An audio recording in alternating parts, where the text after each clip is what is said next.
Hello guys, in this video I am going to show you how to outline your picture on the Pixomatic application. But first I just want to mention, don't forget to subscribe to my channel, because at 10,000 subscribers I am going to show you my whole YouTube revenue statistics and growth strategy, how to make money online. So let's jump into it. First of all, open the app on your phone, tap on the plus icon, click on Start with Image and select the picture you want to edit. Slide to the right side of the screen down below until you find the outline button and click on it. Then you should select the size of the outline and adjust it by the help of this slide down below.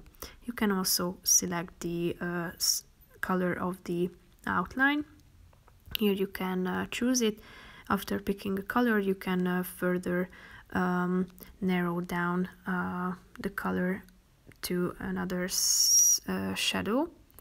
You can see a bunch of varieties here down below, and you can also position it by the help of the position button, which is in the right side corner, so you can put it outside, to the center, or to the inside. After that, tap on the checkmark icon if you are satisfied with it, and then you can finally save it. So that's pretty much it for this video, guys. See you in the next one. Bye bye.